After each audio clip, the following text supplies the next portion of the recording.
over the years, there have been a wealth of live action Transformers theatrical releases. But it's hard to believe that it's been 38 years since the last theatrical animated movie. That all changes now, this year, with Transformers 1, this prequel story that tells the fable of two friends who are torn apart and become mortal enemies. Is this film any good? Is there more than meets the eye to this movie? Let's find out. Let's roll.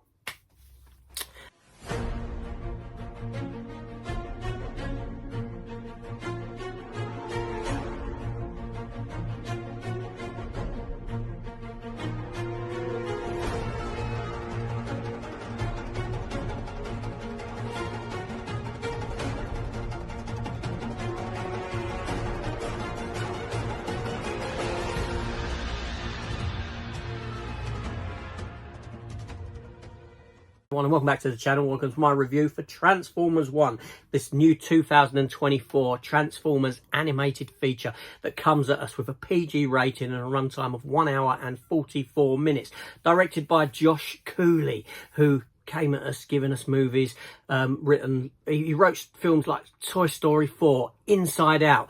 He's got quite a good pedigree.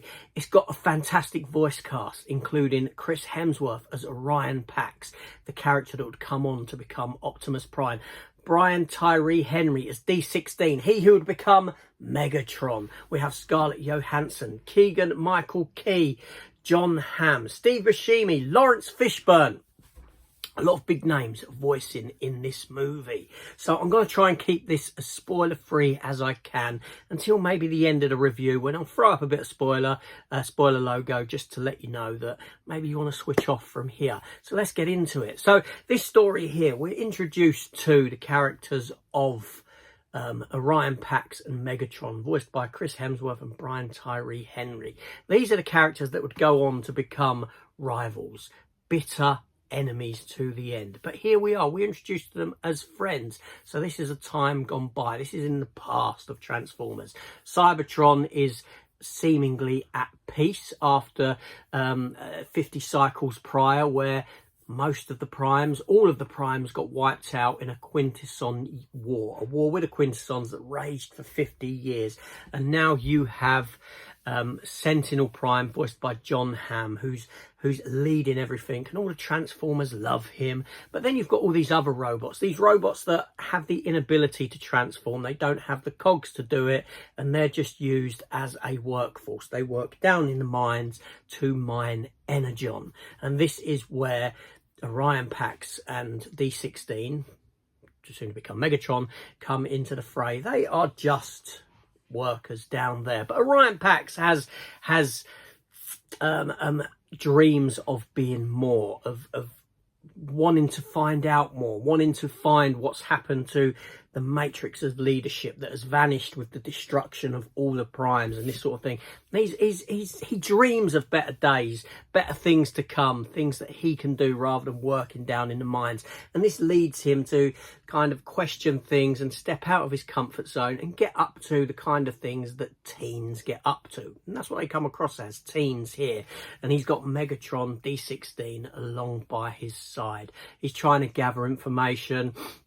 He's good friends with D16. He gives him a patch, which is the patch of a Megatron, a prime Megatron from years before, and all this sort of thing. And they get involved in this race, this race that's set up, Iacon 5000, to please the masses and all this sort of a thing, a bit of entertainment, and they get involved in this race, and they're racing as these two robots that shouldn't be, because they're just worker robots, and they sneak their way into it, and they almost win, almost causing an uprising, so to speak. But what it does is it gives all the a lot of the worker robots something to work for, so they quadruple their Energon output, their mining ability. And this is great for Sentinel Prime, who wants to use them to motivate the masses down there to get more Energon, dig up more Energon. Only they kind of get double crossed and get imprisoned and sent to lower levels, where they meet up with Bumblebee, B127, voiced by Keegan-Michael Key.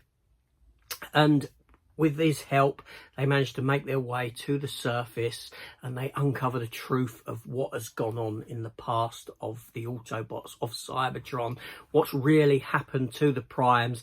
And there's a lot of backstabbing, a twist with some of the characters, and what has gone on in the shadows. The Quintessons are still involved. They're like, I'm not going to go any further. I'm not going to go any further into the stories. I'm going to ruin this story for you. But the question is this film any good, or isn't it? Because when I watched the trailers, I didn't like the humour that was thrown in. Honestly, I didn't really like it.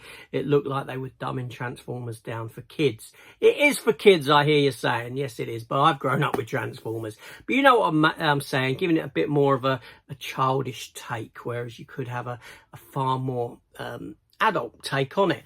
I'm glad to say that the film itself, yes, it does have humour. There are elements that made me laugh. I enjoyed it from beginning to end.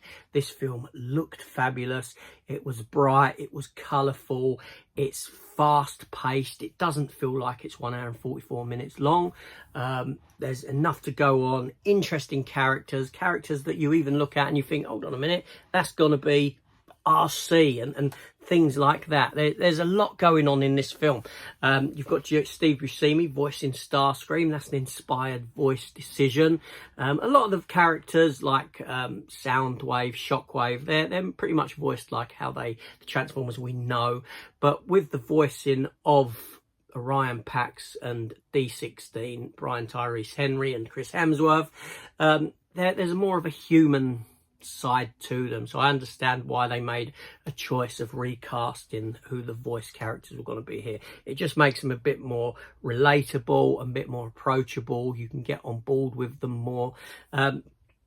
It's got a fabulous story. It's got a fabulous story, how things play out, how things come to be, how these two friends become enemies, how it's kind of seeded throughout the film until we get towards the end. You see little bits of Megatron from this Get Off, but Prime's always stoic and, you know, he's always solid and good, whereas D16 is a bit more questionable, and it grows as the film progresses. So what you've got here is you've got a fabulous story that is lively, that is fast-paced, that looks fantastic. Yeah, there's enough new stuff to see on the screen, so to speak, with Cybertron and not looking how you think Cybertron may look and this sort of thing. It's a wonderful film, a wonderful foray into Transformers, and it does end with the possibility of telling more stories. There are, I want to say that it kind of seeds future stories that could be told within this animated universe, shall we say. Yeah, it's a great film. So let me dive into a bit of spoiler territory here. So yeah, I'm going to talk just a little spoilerish. So obviously we see the growth of a lot of these characters come about. We see how Orion Pax gets killed, and his birthing of Optimus Prime comes at the same time as the birthing of D16 into Megatron. However, Orion Pax's death is caused by D16 as he's evolving into Megatron, and so you have this dual birthing stuff going on, which is fantastic. And you have, you know, and this is the point at which these two characters are no longer able to coexist together, to the point that Optimus Prime basically banishes Megatron. He goes off with the old guard that used to protect the former Primes, the Primes that were lost. Obviously they were killed, they were double-crossed and killed by Sentinel Prime, voiced by John Hamm, who, when you're first introduced into the film, is a very likeable character. But again, as the story unravels, we find out the truth and his betrayal of Cybertron to the Quintessons. The Quintessons do play a part in this film, but they're no part of the fighting or anything like that. That's kind of left as a possibility for a sequel to come where you could have a further continuing war with the Quintessons. And yeah, you've got a great film. You've got a great film here, and you know, I really enjoyed it. I don't really want to spoil too much of it, but you know, there's a lot of characters that will pop up that you will see. Jazz, RC, like I already mentioned, you'll see them there in the backgrounds. It's a great story. Seriously, I had a lot of fun with this film. I think it is probably one of the best Transformer movies that I have seen in a long time. Yeah, it's great. It really is.